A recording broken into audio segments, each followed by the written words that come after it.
نماز ظہر پڑھنے کے فوراً بعد یہ ایک تسبیح جس نے پڑھی غیب سے 8 کروڑ سینے کا راز پہلی بار بتا رہا ہوں۔ بسم اللہ الرحمن الرحیم، شروع اللہ کے نام سے جو بڑا مہربان اور نہایت رحم کرنے والا ہے۔ محترم ناظرین، قرآن مجید کے اندر ایک سورت ہے۔ اس سورت سے اللہ پاک کو اتنی محبت ہے، یہ سورت اللہ کو عزیز ہے، اور یہ سورت اللہ کو اتنی پسند ہے کہ جو میرا بھائی، جو میری بہن ظہر کی نماز کے بعد صرف اور صرف ایک مرتبہ اس سورت کو پڑھ کر اللہ سے ہاتھ اٹھا کر دعا مانگتا ہے تو اس کی دعا فوراً قبول ہو جاتی ہے۔ ناظرین، اگر آپ کو اس پوری دنیا کی سلطنت چاہیے، آج تک آپ کو جو نہیں ملا،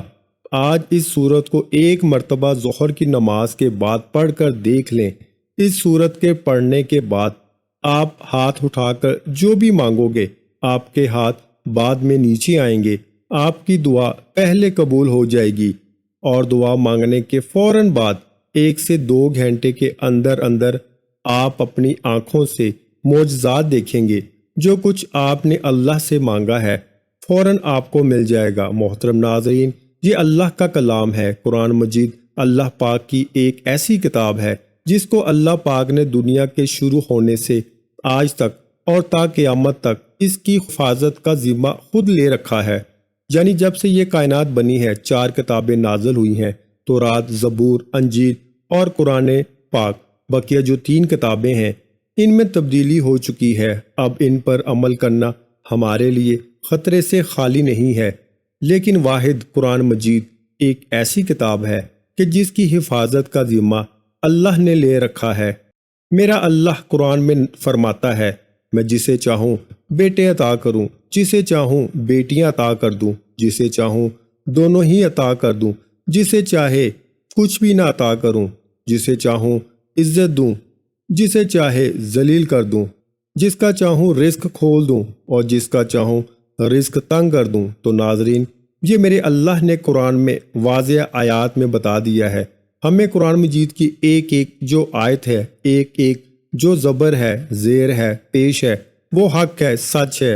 اور اس قرآن مجید میں اتنی برکت ہے، اتنی طاقت ہے کہ ایک مرتبہ اگر اس قرآن کو جو شخص اپنے سینے سے لگا لیتا ہے تو پھر اس دنیا کی کوئی ایسی چیز نہیں ہے جو اس کو حاصل نہ ہوگی، اور دنیا کی تمام تر پریشانیاں ختم ہو جائیں گی۔ ناظرین، آج قرآن مجید کی ایک مختصر سی سورت کا وظیفہ ہے آپ کی خدمت میں لے کے حاضر ہوا ہوں، اور اس سورت کی برکت یہ ہے کہ اگر آپ کو دولت کی ضرورت ہے، پیسوں کی شدید ضرورت ہے، آپ کو ذاتی گھر کی شدید ضرورت ہے، کیونکہ ذاتی گھر ایک بہت اہم ترین چیز ہے ناظرین، اور آج کے اس دور جدید میں، آج کے اس مادی دور میں میں سمجھتا ہوں کہ خوش نصیب وہ لوگ ہیں کہ جن کا ذاتی گھر ہے، تو جن کا نہیں ہے آج اس عمل کو کر کے ایک مرتبہ ہاتھ اٹھا کر اللہ سے مانگ لو، آپ کو 1 مہینے کے اندر اندر آپ کا ذاتی گھر مل جائے گا، کیونکہ کرائے کے گھر میں رہنا بھی ایک بہت بڑی پریشانی ہے۔ ناظرین، ہر گھڑی دل میں خوف رہتا ہے کہ اب مالک مکان کا فون آئے گا اور وہ کہے گا کہ سامان اپنا نکال دو، اور کیونکہ ہم خود اس گھر میں شفٹ ہو رہے ہیں، یا پھر بعض اوقات ایسا بھی ہوتا ہے کہ مالک مکان کو آپ کی کوئی حرکت پسند نہیں آتی، اور وہ اپنا جو اس کا دل ہے اس کی تسلی کے لیے آپ کو اپنے گھر سے نکال دیتا ہے، اور ہر سال یہ فکر ہمیں ستاتی ہے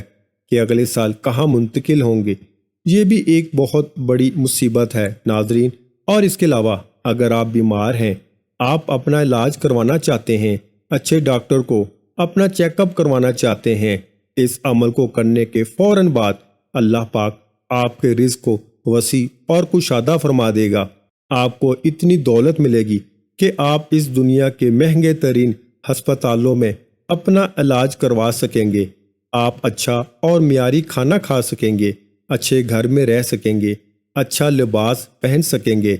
اور آپ کی جو ایک ذاتی شاندار سواری ہے، آپ کو ایک اچھی گاڑی ملے گی۔ کاروبار میں اتنی برکت ہوگی کہ آپ دن دگنی رات چگنی ترقی کریں گے۔ ناظرین، اب وہ وظیفے کا طریقہ کار بتانے سے پہلے آپ تمام بہن بھائیوں سے گزارش ہے، ہم نے ایک سلسلے کا آغاز کیا ہے درود پاک کی برکت سے ہونے والی دعا میں۔ اگر آپ بھی اپنا نام شامل کرانا چاہتے ہیں تو کمنٹ سیکشن میں اپنا نام اور جس مقصد کے لیے دعا کروانی ہے وہ مقصد ضرور لکھیں، تاکہ جو ایک سلسلہ ہے، ہمارا جو قافلہ ہے، اس کا حصہ بن جائیں، تاکہ ہمارے جو بتائے وظائف ہیں وہ آپ تک پہنچ سکیں اور آپ بھی زندگی کو آسان بنا سکیں۔ ناظرین، ہم نے اس دنیا کو اولین ترجیح دی ہے اور دین کو ہم نے پیچھے چھوڑ دیا ہے، اور یہی ہماری زوال کی ایک بڑی وجہ ہے۔ ہماری ناکامی کی ایک بڑی وجہ یہ ہے کہ ہم نے اللہ اور اللہ کے نبی صلی اللہ علیہ وآلہ وسلم کا بتایا ہوا راستہ چھوڑ دیا ہے اور دنیا کے پیچھے ایسے بھاگ رہے ہیں۔ نہ فرض نماز کی فکر ہے، نہ تلاوت قرآن کی فکر ہے، نہ صدقہ اور خیرات کی فکر، اور بعد میں پریشان رہتے ہیں اور ادھر ادھر ہم پھر سر پٹکتے ہیں کہ ہمیں یہ کیا ہو رہا ہے ہمارے ساتھ، ہماری تو زندگی دشوار ہو رہی ہے۔ تو ناظرین، اس مشکل وقت سے نکلنے کا ایک راستہ آپ کو بتا رہا ہوں۔ اللہ کی قسم، اگر آپ نے عمل کر لیا، ساری زندگی آپ اس بندہ ناچیز کو دعا دیں گے۔ اس وظیفے کو آپ ایک مرتبہ کر لیں، ساری زندگی میں آپ کو ایک مرتبہ اس عمل کو کرنا ہے۔ مختصر ایک عمل ہے، اور جو لوگ روز ظہر کی نماز کے بعد اس سورت کو پڑھ کر، یعنی فرض نماز پڑھنے کے فوراً بعد، ہاتھ اٹھانے سے پہلے، دعا مانگنے سے پہلے وہ اس سورت کو ایک مرتبہ پڑھ کر اللہ سے دعا مانگتے ہیں، تو اللہ نے ان کی ایسی ایسی غیبی مدد کی ہے کہ آج اگر آپ کو میں ان کے نام گنوانا شروع کر دوں، اور جو معجزات میں نے اپنی آنکھوں سے دیکھے ہیں، جو واقعات میں نے سنے ہیں، آپ کو میں بتانا شروع کر دوں، تو وقت کی کمی کی وجہ سے آپ کو نہیں بتا سکوں گا اور ویڈیو کافی لمبی ہو جائے گی۔ ناظرین، مختصر بات یہ ہے کہ آپ نے صرف اس وظیفے کو اپنے ہاتھ میں کرنا ہے، اپنے سینے سے لگا لینا ہے۔ قرآن مجید کی ایک سورت کا وظیفہ ہے۔ ظہر کی نماز کے بعد آپ نے کرنا یہ ہے کہ سب سے پہلے تو آپ نے، جب آپ ظہر کی نماز ادا کر لیں، اس کی ایک اور شرط یہ ہے کہ جو بھی مرد حضرات ہیں ان کو یہ کرنا ہے کہ ہر نماز باجماعت ادا کرنی ہے۔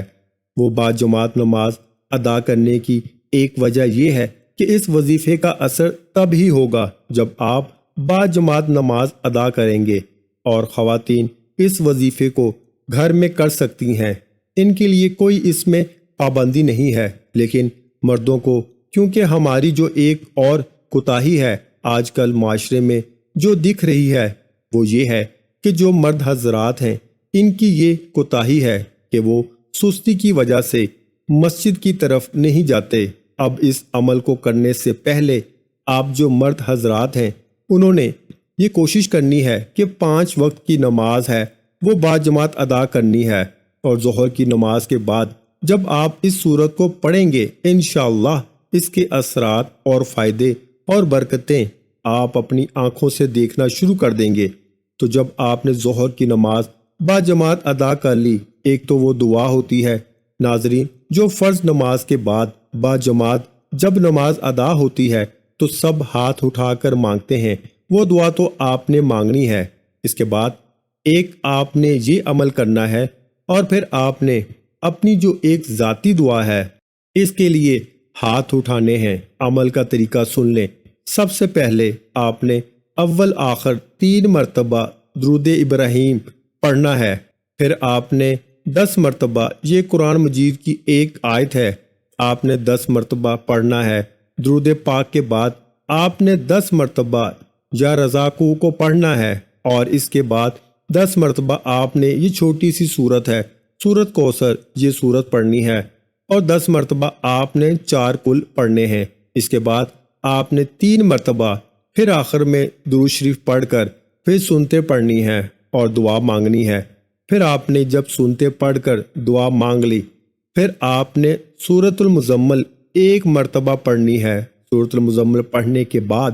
آپ نے پھر 1 مرتبہ دعا مانگنی ہے، اور اپنے مقصد کو اپنے ذہن میں رکھتے ہوئے آپ نے دعا کے لیے ہاتھ اٹھانے ہیں۔ ناظرین، اس عمل کو آپ کر کے دیکھ لیں، آپ کو میں گارنٹی دے رہا ہوں، آج آپ کو ایسا خزانہ آپ کے حوالے کر رہا ہوں کہ آپ ساری زندگی انشاءاللہ پرسکون ہو جائیں گے، اور اس بندے نا چیز کو دعا دیں گے کہ کاش آپ کو اس عمل کے بارے میں پہلے بتا دیا ہوتا۔ آخر میں اللہ سے دعا ہے کہ اللہ پاک تمام سننے والوں کو اس وظیفے پر عمل کرنے کی توفیق عطا فرمائے، آمین۔ ناظرین، اللہ تعالیٰ کے 99 ناموں میں سے کوئی ایک نام لکھ کر کمنٹ باکس میں ضرور شیئر کریں۔ جزاک اللہ۔